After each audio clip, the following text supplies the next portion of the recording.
Peggy 18. Hi everyone, my name's Alex Hutchinson, Creative Director on Far Cry 4.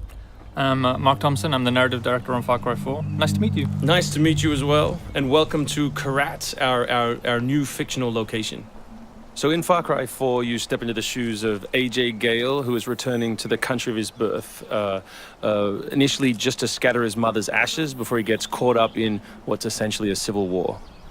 Kyrat is a fictional place based somewhere in the Himalayas, inspired by places like Nepal and Bhutan, and a bunch of countries from that part of the world. So looking out there, one of the core things of any open world game, that sort of excitement and mystique and hope of an open world is, what is all that smoke coming from? What temples are out there? What secret locations? So we've peppered the world with different places to find, all of them filled with loot and secrets and collectibles and all that good stuff. And of course, the open world of Far Cry is densely populated with a variety of different animals, beasts. And also that's some kind of yak. I don't even know what that animal was. Yak, I believe. Is it a yak? With next-gen fur. Next-gen fur, that's true. Individually modeled hairs. So you see here with the eagle, you won't see it in this demo, but you can be attacked from above for the first time in a Far Cry game. So we've tried really to play with verticality, to have threats above and below you. And obviously you can still get involved in the ecosystem of the animals and hunt. And you can throw bait now. Yes, to attract animals. Yeah, and stuff like the eagle stealing the morale of the goat. Like, it isn't scripted, that's just what happens at the intersection of those two different AI systems talking to each other. The goal being that every player tells themselves a different story, that they get different surprises, that they have a different story to tell their buddies when they come to work the next day or go back to school or whatever. So there are a bunch of new tools in Far Cry 4, one of which you'll see here is the grapple.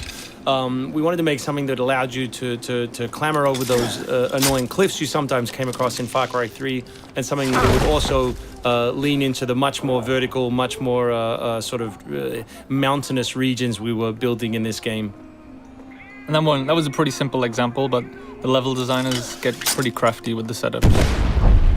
We have these areas we're calling adventure zones in the new game, which will take you to places like temples, which you can see from afar, and force you to use the grapple in sort of really interesting and different ways.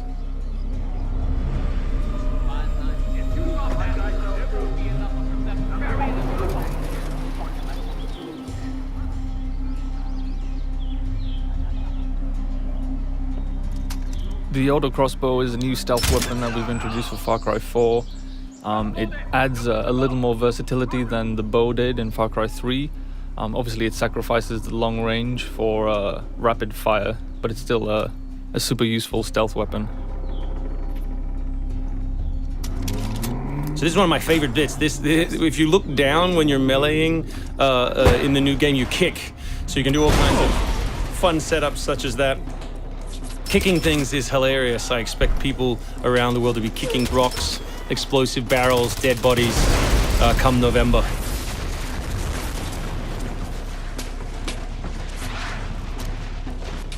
Our goal really was just to provide as many tools as possible, whether vehicles or animals or weapons or goofy stuff, and let people fit them together any way they want. Yeah, and we've snuck a few features in that fans of Far Cry 3 I think are going to be surprised by. Drive and shoot. Yes. So drive and shoot, obviously it's a bit frustrating to be chasing someone forever and have to sort of drive in front of them, pull over and wait for them to get out. So now in the vehicles you can drive and shoot with any one-handed weapon. And you can also do driving takedowns from any vehicle, which I really like. So this idea of leaping from your vehicle into another vehicle, do horrible things to them, boot them out the side, and then continue on your merry way. You can now deliver death without even leaving your seat. So Wingsuit is still here, and it's really cool, as you see, and actually when the space became more vertical, it actually became more fun. The mountainous environment means that there's a lot more wingsuiting to be found. And hopefully you won't get it before the middle of the game. You will. Hopefully you will get it before the middle of the game. That's the current plan. But we are many months away from watching you guys abuse this online. Means that there's a lot more wingsuiting to be found. And hopefully you won't get it before the middle of the game. So here you'll get a look at elephants.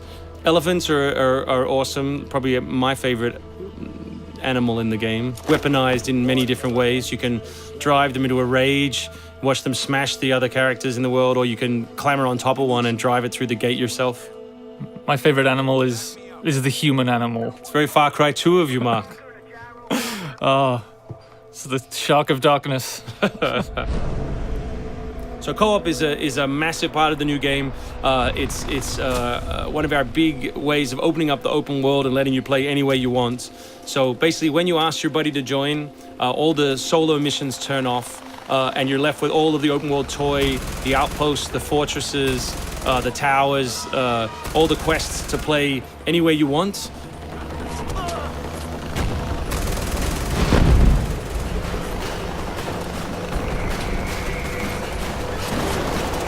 All right, let's do this. What do you think of the Buzzer, Mark, which is a small one-man helicopter? It's very red. No, but it's cool because it gives like this almost like developer perspective on the world. Like you normally in Far Cry 3 you could never really see an outpost, or you couldn't engage with an outpost from this kind of vantage point, which is really cool.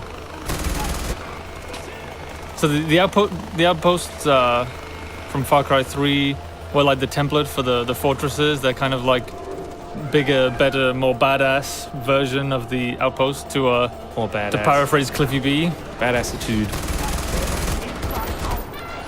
So imagine charging that vehicle, atop the elephant as opposed to just watching it happen. We spent a lot of money on that feature. A lot of money. That Perhaps was we could have put that in a video. very expensive. So thanks everyone for watching. We really appreciate your time, and we look forward to showing you a whole lot more gameplay in the coming months. The game ships, of course, November 18th worldwide on PS3, PS4, Xbox 360, Xbox One, and PC.